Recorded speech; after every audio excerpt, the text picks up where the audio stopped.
السلام عليكم ومساء الفل أو صباح الفل على حسب الوقت اللي انت بتشوف فيه المقطع.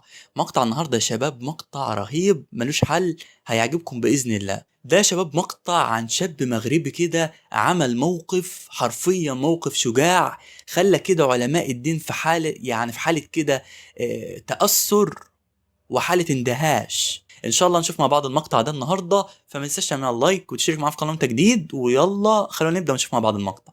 يلا بينا نبدا.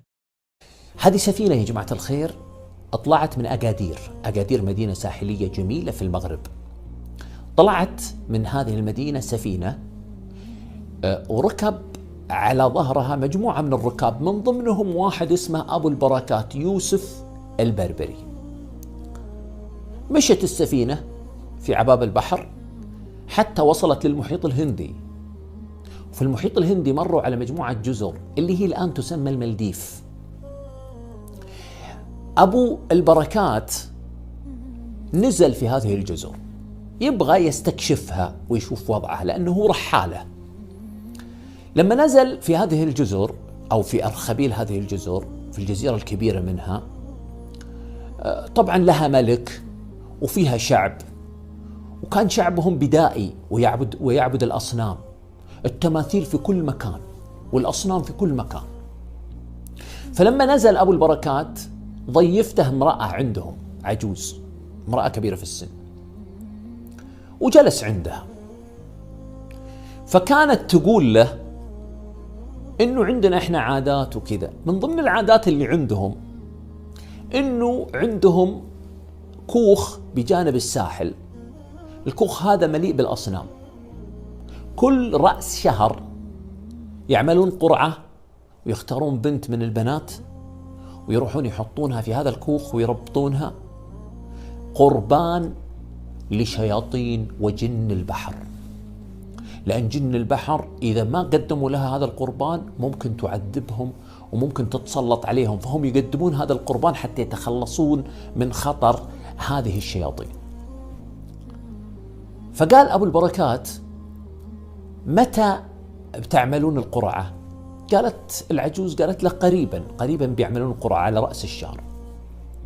فعلا عملت القرعة، وبالمصادفة وقعت القرعة على بنت هذه المرأة.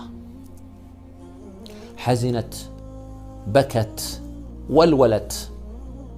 قال لها أبو البركات: أنا بروح مكان بنتك. كيف؟ قال: أنا بروح مكان بنتك.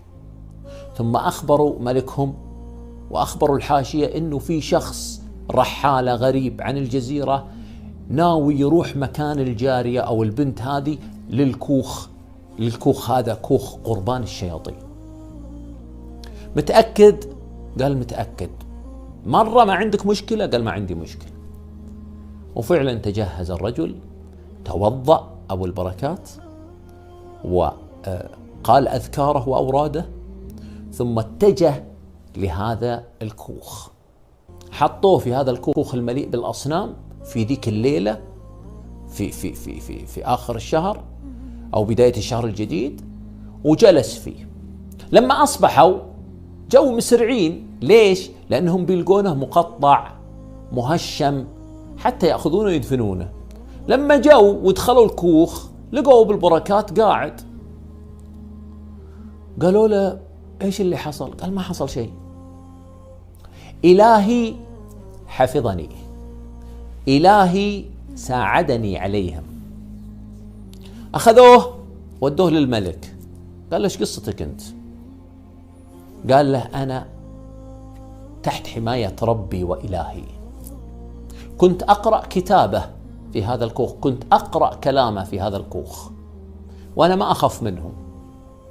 فقال له الملك: اسمع يا أبو البركات، اجلس معنا وبنجربك الشهر الجاي، فإذا حصل مثل ما حصل هذه المرة فكلنا على دينك. فقال أبو البركات: تم. وفعلا جاء الشهر الذي بعده، وأخذوا أبو البركات وودوه لهذا الكوخ المشؤوم مع الشياطين ومع الأصنام. وبدأ أبو البركات يتلو كتاب الله سبحانه وتعالى وهو في هذا الكوخ. أصبحوا الجماعة وإذا أبو البركات على حاله وأموره الطيبة. رجعوه للملك وقال له الملك علمني دينك. علمه أبو البركات شهادة التوحيد، وشرح له معنى شهادة التوحيد: لا معبود بحق في الوجود إلا الله، لا إله إلا الله، لا معبود بحق في الوجود إلا الله. نفي كل الآلهة على سطح الأرض وإثبات الألوهية لله الواحد الفرد الصمد. محمد رسول الله، لا متبوع بحق في الوجود إلا محمد صلى الله عليه وسلم، ولا يتوصل لطاعة الله إلا عن طريقه. ثم شرح لهم الصلاة وعلمهم الوضوء وعلمهم أحكام الدين. أسلموا كل أهل المالديف يا جماعة، جميع الجزر اللي حولهم المالديف كلهم أسلموا. تخيلوا يا جماعة دولة كاملة تسلم بسبب رجل. تخيلوا يا جماعة يصيرون كلهم موحدين بسبب رجل واحد حمل هم الدعوة لله سبحانه وتعالى وتوكل عليه. ومن أحسن قولا ممن دعا إلى الله وعمل صالحا وقال إنني من المسلمين. الله يستعملنا وإياكم في طاعته يا جماعة الخير، ويوفقنا وإياكم لمرضاته. شفتوا المقطع وشفتوا القصة، يعني راجل غير انه هو شجاع، انه كمان هو شباب كان عنده ثقة كبيرة في الله. فزي ما انتوا شفتوا كده، لما الانسان فعلا يكون عنده ثقة في الله سبحانه وتعالى بيحصل المواقف اللي بتكون كده تبهر كل طبعا اللي حواليه، لان دي بتكون طبعا يعني ربنا يعني بيقف مع الانسان في المواقف اللي زي كده. وطبعا يا شباب حصل طبعا عكس اللي هم كلهم بيتوقعوه، او عكس اللي بيحصل معاهم هم لما يدخلوا الكوخ ده. الكوخ طبعا الكوخ كان مشؤوم، كان كوخ مسكون. فلما جابوا الملك وبدأ يسأله ليه انت الوحيد اللي ما حصلكش حاجة، مع ان كل طبعا اللي بيخش الكوخ ده بيحصل له كذا وكذا وكذا. فبدأ ان هو يقول له ان ربنا سبحانه وتعالى هو اللي انقذني وهو اللي حماني. فهنا شباب الناس بدأت تؤمن وبدأ يدخل الإسلام بسبب أبو البركات المغربي ده اللي سمعت قصته.